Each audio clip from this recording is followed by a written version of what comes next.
നിങ്ങൾ ബാങ്കിൽ പോയി ഒരു 10 ലക്ഷം രൂപ ലോൺ എടുക്കണമെന്ന് വിചാരിക്കും. അപ്പൊ എൻ്റെ ഒരു സിമ്പിൾ ആയിട്ടുള്ള ഒരു ക്വസ്റ്റ്യൻ, ആ 10 ലക്ഷം എവിടെ നിന്നാണ് വന്നത്? വേറെ ആരെങ്കിലും സേവിങ്സ് അക്കൗണ്ടിൽ വെച്ച പണമാണോ അത്? അല്ലെങ്കിൽ ആ പണം ആ നിമിഷം ഉണ്ടാക്കിയതാണോ? നിങ്ങളോട് പറയപ്പെട്ട കഥ ഒന്ന്, സിസ്റ്റമിന്റെ റിയാലിറ്റി വേറെ ഒന്ന്. ഞാനൊന്ന് ഇന്ന് കോൺസ്പിറസി സംസാരിക്കാനാണ് വന്നിരിക്കുന്നത്. എമോഷൻസ് ഒക്കെ വേണ്ട, എമോഷൻസ് ഒക്കെ നിർത്തി വെച്ചിട്ട് പ്യുവർ സ്ട്രക്ചർ നമുക്ക് സംസാരിക്കാം. കാരണം മോഡേൺ എക്കോണമിയുടെ ഹൃദയം തന്നെ ലോണാ. And loan is for money is born. മിക്ക ആളുകളുടെ വിചാരം വന്നിട്ട് ബാങ്ക് നമ്മുടെ ഡെപ്പോസിറ്റ് എടുത്തിട്ട് മറ്റൊരാൾക്ക് ലോൺ കൊടുക്കും. ശരിയല്ലേ ഞാൻ പറഞ്ഞത്? ലോജിക്കലി നോക്കിയാ ശരിയൊക്കെയാ. പക്ഷേ മോഡേൺ ബാങ്കിങ് അങ്ങനെയല്ല ഓപ്പറേറ്റ് ചെയ്യണം. നമ്മുടെ വിചാരം വന്നിട്ട് ബാങ്ക് ആദ്യം ലോൺ അപ്രൂവ് ചെയ്യും, അതിനുശേഷം ഡെപ്പോസിറ്റ് നടക്കും. Let the sheen loan creates deposit, deposit creates money supply എന്ന വിചാരത്തിലല്ലേ നമ്മൾ കാണാം. പക്ഷേ സിസ്റ്റം റിവേഴ്സ് ആയിട്ടാണ് പ്രവർത്തിക്കണേ. നമ്മൾ ഇത് റിവേഴ്സ് എടുത്ത് നോക്കിയാൽ ഇത് വന്നിട്ട് ഇല്ലീഗൽ പോലെയൊക്കെ തോന്നി കാണും. പക്ഷേ ഇതാണ് ഡിസൈൻ. നമുക്ക് ഈ ഡിസൈൻ അറിയണമെങ്കിൽ ഫസ്റ്റ് ഫ്രാക്ഷണൽ റിസർവ് അറിയണം. കാരണം ഈ ചെറിയ റിസർവ് ആണ് ബാങ്കിന്റെ ഭയങ്കര ശക്തി എന്ന് പറയാൻ പറ്റുക. ഫ്രാക്ഷണൽ റിസർവ് ബാങ്കിങ് എന്ന് പറയുന്നത് ഭയങ്കര സിമ്പിൾ കോൺസെപ്റ്റ് കൂടിയാണ്. അതായത് ബാങ്കിൽ നിന്ന് കിട്ടുന്ന ഡെപ്പോസിറ്റിൽ ഒരു ഫ്രാക്ഷൻ മാത്രം, ഒരു ചെറിയ ഭാഗം മാത്രം റിസർവ് ആയി വെക്കുക. എക്സാമ്പിളിന് പറയുകയാണെങ്കിൽ റിസർവ് റേഷ്യോ 10% ആണെങ്കിൽ നിങ്ങളൊരു 1 ലക്ഷം രൂപ വന്നിട്ട് ബാങ്കിൽ ഡെപ്പോസിറ്റ് ചെയ്തെന്ന് വെക്കുക. ബാങ്ക് വന്നിട്ട് അതിൽ നിന്ന് 10,000 റിസർവ് ചെയ്ത് വെക്കും. ബാക്കിയുള്ള 90,000 രൂപ ലോണായി കൊടുക്കുക അവർക്ക്. ഇതുവരെയുള്ള കോൺസെപ്റ്റ് എല്ലാവർക്കും അറിയാം. ഇത് കഴിഞ്ഞിട്ടാണ് ശരിക്കുള്ള കളി തന്നെ തുടങ്ങുന്നത്. ഇവിടെ പലർക്കൊക്കെ തോന്നും, ശരി 90,000 അല്ലേ മറ്റൊരാൾ കൊടുത്തോ, കഴിഞ്ഞു കഥ കഴിഞ്ഞെന്നൊക്കെ വിചാരിക്കും. But the story doesn't end there. ആ 90,000 രൂപ ആരെങ്കിലും റിസർവ് ചെയ്യും, അവൻ അത് വീണ്ടും ബാങ്കിൽ ഡെപ്പോസിറ്റ് ചെയ്യും. അപ്പോൾ ഇപ്പോൾ വന്നിട്ട് ഈ സിസ്റ്റമിൽ വന്നിട്ട് 1,90,000 രൂപ ഡെപ്പോസിറ്റ് കിട്ടി, മനസ്സിലായോ? പിന്നെ ആ ബാങ്ക് വീണ്ടും 10% റിസർവ് ചെയ്ത് വെക്കും. 81,000 വീണ്ടും ലോണാകും. ഈ സൈക്കിൾ ഇങ്ങനെ റിപ്പീറ്റ് ചെയ്ത് നടക്കും. This is money multiplier. അതായത് നിങ്ങൾ കൊടുത്ത 1 ലക്ഷം രൂപ വന്നിട്ട് സ്ലോ ആയിട്ട് ഈ സിസ്റ്റമിൽ 10 ലക്ഷം പോലെ ബിഹേവ് ചെയ്യും. അതായത് നിങ്ങൾ ആദ്യം ഒരു 1 ലക്ഷം രൂപ കൊടുത്തില്ലേ, ആ 1 ലക്ഷം രൂപയാ ഇപ്പൊ വന്നിട്ട് 10 ലക്ഷം രൂപ പോലെ പ്രവർത്തിക്കണേ, മനസ്സിലായോ?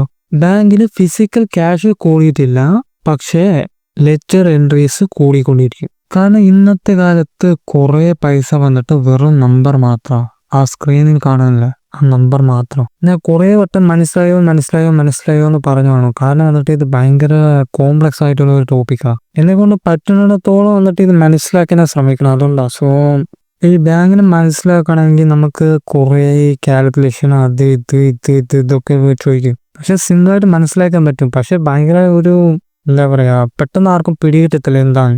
ഞാൻ വന്നിട്ട് ആ വാള് പൊട്ടിക്കാനാണ് ശ്രമിക്കണം. കാരണം വന്നിട്ട് ഈ ഫിനാൻസ് എന്ന് പറയുന്നത് എല്ലാവർക്കും മനസ്സിലാവണം. ഒരു സാധാരണക്കാരനായാലും ശരി, ഒരു പൈസ ഉള്ളവനായാലും ശരി, ഫിനാൻസ് എല്ലാവർക്കും ഈക്വലാണ്, എല്ലാവർക്കും മനസ്സിലാവണം. അത് എന്നെ കൊണ്ട് പറ്റുന്ന വിധത്തിൽ ഞാൻ എങ്ങനെയെങ്കിലും ഫിനാൻസ് വന്നിട്ട് എല്ലാവർക്കും എത്തിക്കാനുള്ള ഒരു ട്രൈ ചെയ്യണം. ഓക്കെ ലിസൺ, ഞാൻ ബാക്ക് ടു ദ പോയിന്റ് വരാം. ഈ മൾട്ടിപ്ലെയർ എന്ന് പറയുന്നത് ജസ്റ്റ് ഒരു മാത്സ് മാത്രമല്ല, ഇതൊരു ആംപ്ലിഫയറാണ്. ഇതിന്റെ ഫോർമുലൊക്കെ ഭയങ്കര സിമ്പിളാണ്. Money multiplier is equal to 1 reserve ratio. അതായത് റിസർവ് റേഷ്യോ 10% ആണെങ്കിൽ മൾട്ടിപ്ലയർ 10. പക്ഷെ ഇവിടെ പ്രധാനപ്പെട്ടത് ഫോർമുല ഒന്നുമല്ല, confidence. Because people keep depositing, people keep borrowing. ഈ ട്രസ്റ്റ് ബ്രേക്ക് ആയി കഴിഞ്ഞാൽ സൈക്കിൾ സ്ലോ ആവും. സൈക്കിൾ സ്ലോ ആയാൽ ആ സിസ്റ്റം കോൺഫിഡൻസ് ഇല്ലാതാവും. ആ കോൺഫിഡൻസ് ഉള്ളതുകൊണ്ട് ഈ സിസ്റ്റം ഓടിക്കൊണ്ടിരിക്കും. എനിക്കൊരു തോട്ടുണ്ട്, എപ്പോഴും ഞാൻ റിപ്പീറ്റ് ചെയ്യും. ഞാൻ എന്നൊരു വട്ടം കൂടി പറയാം. ഓക്കെ, ക്ലിയർ ആയിട്ട് ഒന്ന് ഇമാജിൻ ചെയ്തോ. ഇപ്പൊ 2 പേരുണ്ട്, ഒന്ന് ഞാന്, മറ്റൊരു സൈഡ് നിങ്ങളും. നമ്മൾ 2 പേര് ഫ്രണ്ട്സാ. ഓക്കെ, നമുക്ക് 2 പേർക്ക് വന്നിട്ട് ഒരേ ബാങ്കിലാണ് അക്കൗണ്ട്. ഞാൻ വന്നിട്ട് ഒരു കമ്പനിയിൽ വർക്ക് ചെയ്യുക, നിങ്ങൾ വന്നിട്ട് ഒരു ബിസിനസ് നടത്തിക്കൊണ്ടിരിക്കുക. എനിക്ക് ഈ മാസത്തെ സാലറി വന്നിട്ട് എൻ്റെ കയ്യിൽ തന്ന, ഞാൻ കയ്യിൽ എടുത്തുകൊണ്ട് നേരെ ബാങ്കിൽ പോയിട്ട് ബാങ്കിൽ എൻ്റെ അക്കൗണ്ടിൽ ഞാൻ ഡെപ്പോസിറ്റ് ചെയ്തെന്ന് വെക്കും. ആ സമയം ആ ബാങ്ക് വന്നിട്ട് എൻ്റെ പൈസ വന്നിട്ട് ഒരു 10% മാത്രം എടുത്തു വെച്ചിട്ട് ബാക്കിയുള്ള 90% അവരുടെ കയ്യിൽ വെക്കും. ഇതൊന്നും എനിക്കറിയത്തില്ല. ഞാൻ വീട്ടിൽ പോയി കിടന്ന് നന്നായിട്ട് സുഖിച്ച് ഉറങ്ങാം. ഓക്കെ, എനിക്കൊരു മെസ്സേജ് വന്നു, നിങ്ങളുടെ പൈസ വന്നിട്ട് ഇതില് അക്കൗണ്ടിൽ വന്നിട്ട് കയറിയിട്ടുണ്ടെന്ന് ഒരു നമ്പർ 1000 എത്രയോ നമ്പർ. ഓക്കെ, ഈ മെസ്സേജ് കൊണ്ട് ഞാൻ എന്ന് വിചാരിക്കും, ശരി നമ്മൾ കൊടുത്ത പൈസ വന്നിട്ട് ബാങ്ക് വന്നിട്ട് നമ്മുടെ അക്കൗണ്ടിൽ ഡെപ്പോസിറ്റ് ചെയ്തു അല്ലേ. പക്ഷേ ശരിക്കുള്ള പൈസ ഇവിടെ പോയി ബാങ്ക് വന്നിട്ട് എൻ്റെ 90% പൈസ വന്നിട്ട് മാറ്റി വെച്ചു. മനസ്സിലായോ? ബാങ്ക് എടുത്തു. ഇനിയാണ് ഈ കഥയിൽ നിങ്ങൾ വരുന്നത്. നിങ്ങൾക്ക് അതേ ബാങ്കിലെ അക്കൗണ്ട്. സോ നിങ്ങൾ വന്നിട്ട് ഒരു ലോൺ പർപ്പസിനായിട്ട് വന്നിരിക്കുക. നിങ്ങൾക്ക് ഈ മാസം കുറേ ലോസസ് നടന്നിട്ടുണ്ട്. അതുകൊണ്ട് നിങ്ങളുടെ എംപ്ലോയീസിന് വന്നിട്ട് നിങ്ങൾക്ക് സാലറി കൊടുക്കണം അല്ലേ? അപ്പോൾ സാലറി കൊടുക്കാൻ വേണ്ടിയിട്ട് നിങ്ങൾ ഒരു ചെറിയ ലോണിന് വേണ്ടിയിട്ട് വന്നിരിക്കുക ബാങ്കിൻ്റെ അടുത്ത്.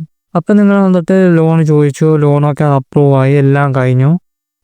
ആ സമയം വന്നിട്ട് ബാങ്ക് വന്നിട്ട് എവിടെ നിന്നാണ് പൈസ എടുത്ത് തരുന്നതെന്ന് ചോദിച്ചാൽ, ഞാൻ കൊടുത്തില്ല ഒരു പൈസ, ആ പൈസ ആയിരിക്കും നിങ്ങളെ കയ്യിൽ തരിക. അതായത് ഞാൻ ഡെപ്പോസിറ്റ് ചെയ്തില്ല കുറച്ച് മുമ്പ്, ആ പൈസ വന്നിട്ട് നിങ്ങൾക്ക് തിരിച്ച് ലോണായിട്ട് തരും. അപ്പം നിങ്ങൾ ലോൺ എടുത്ത പൈസ എന്ത് ചെയ്യും? പോയി വന്നിട്ട് നിങ്ങളുടെ എംപ്ലോയീസിന് സാലറി കൊടുക്കും. അവർ റിട്ടേൺ വന്നിട്ട് പിന്നെയും ബാങ്കിലിടും.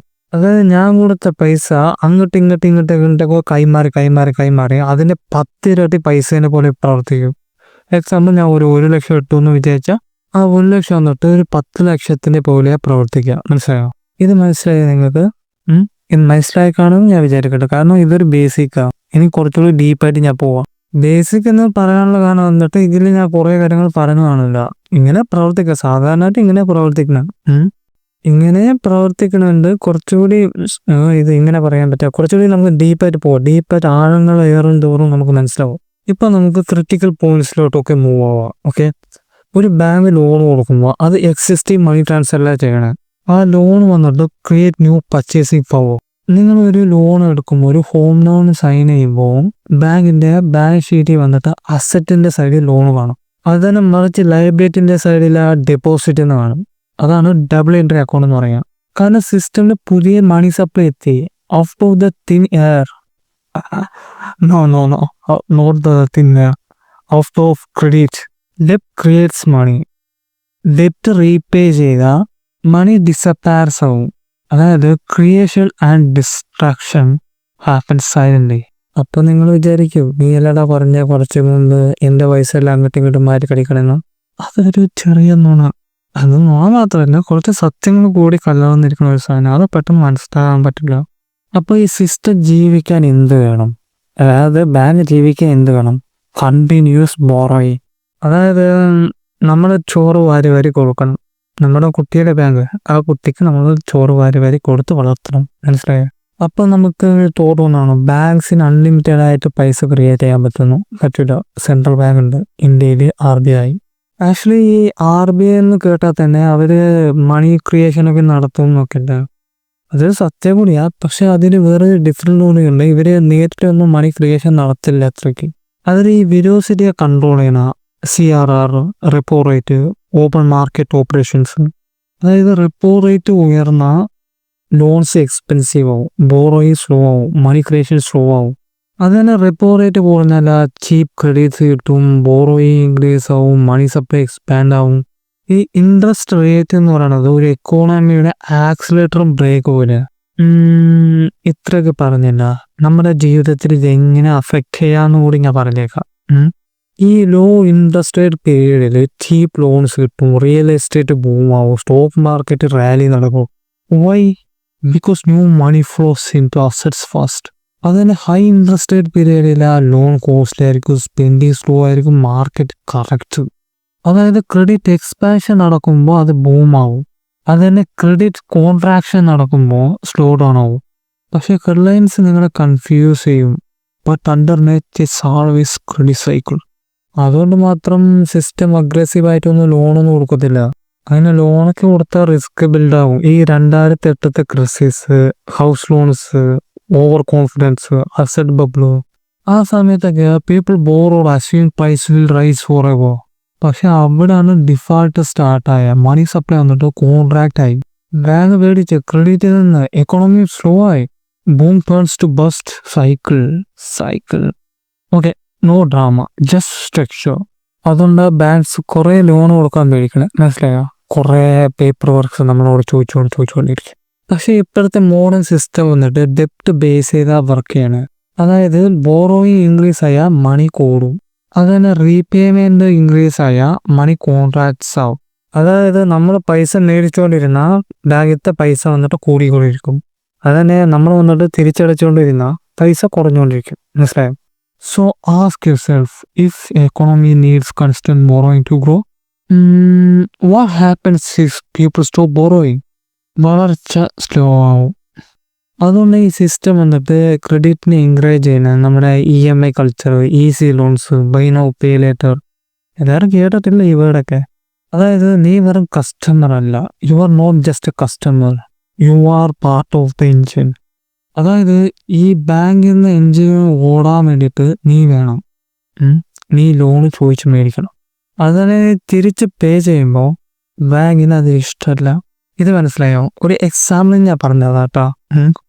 ശരിക്കും പറഞ്ഞാൽ ഈ ബാങ്ക്സ് ഒക്കെ നോട്ടൊക്കെ പ്രിന്റ് ചെയ്യും എന്നൊക്കെ പറയണത് അതൊക്കെ ചെറിയ ഭാഗം മാത്രം. ശരിക്കുള്ള പണം ക്രിയേഷൻ നടക്കണ തന്നെ നമ്മളൊരു സൈൻ ഇല്ലേ, ഒരു ഡോൺ സൈൻ ഇല്ലേ അവിടെ നിന്ന്.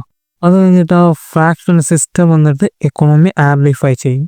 പക്ഷേ ആംപ്ലിഫൈ വന്നിട്ട് രണ്ട് സൈഡും ഉണ്ടാവും, ഗ്രോത്ത് ആൻഡ് കൊളാപ്സ്. നമുക്ക് ഇത് മനസ്സിലായി